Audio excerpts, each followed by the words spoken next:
There could exist, for instance, side by side, Catholic protection agencies or insurers applying canon law, Jewish agencies applying Mosaic law, Muslim agencies applying Islamic law, and agencies applying secular law of one variety or another, all of them sustained by a voluntarily paying clientele.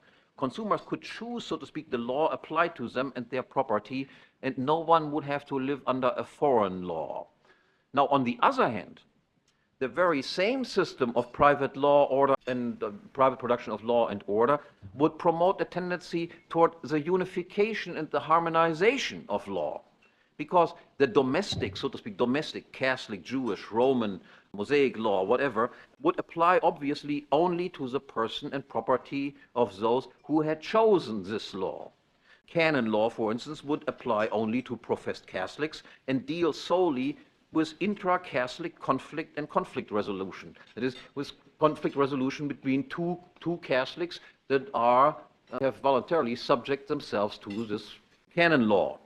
Yet it is obviously also possible, of course, that a Catholic might come into conflict with a subscriber of some other law code, such a Muslim law code, for instance. Now, if both law codes reach the same or a similar conclusion, then of course no difficulties would arise.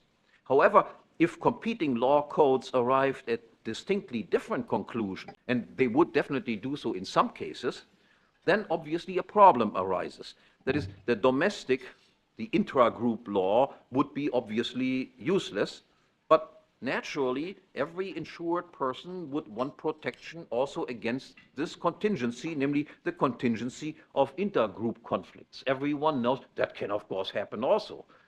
Might be nice if we are all Catholics, then the problem would be very simple to be solved. But if we are not all Catholics, everybody knows, then a conflict can arise between that group, and they can sometimes come to different conclusions.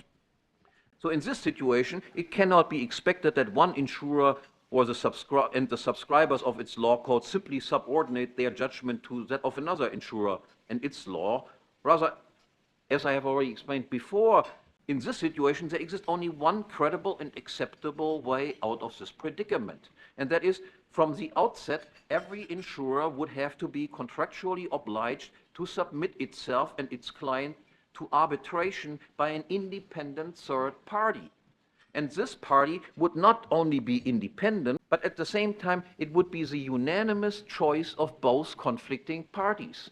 So the Catholic agency and the Muslim agency would go to a third independent, unanimously agreed upon agency that determines now the conflict that they have regarding who is right and who is wrong in the case at hand. And it would be agreed upon, the third party, because of its commonly perceived ability to find mutually agreeable, fair solution in cases of intergroup disagreements. And if an arbitrator failed in this task and arrived at conclusions that were perceived as unfair or biased by either one of the insurers or their clients, this person or this agency would not likely be chosen as an arbitrator in the future again.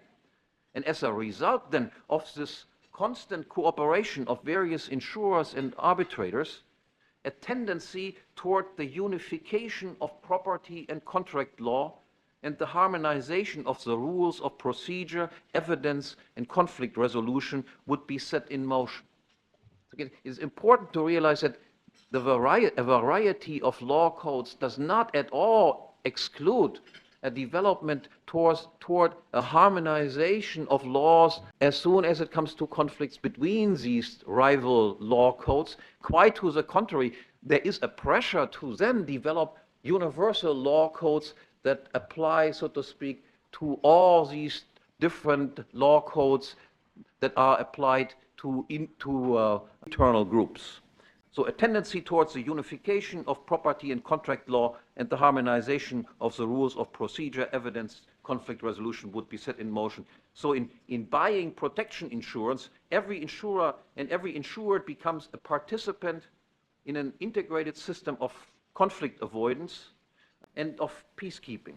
Every single conflict and every single damage claim, regardless of where and by or against whom, would fall exactly in the jurisdiction of one or more specific insurance agency and would be handled either by an individual insurer's domestic law or by the international or universal law provisions and procedures agreed upon by everyone in advance by agreeing on third-party arbitration. And so as a result, instead of permanent conflict and injustice and legal insecurity as we have it under the present status conditions in a private law society, we would get the highest degree of peace, justice, legal security, and safety. Thank you very much.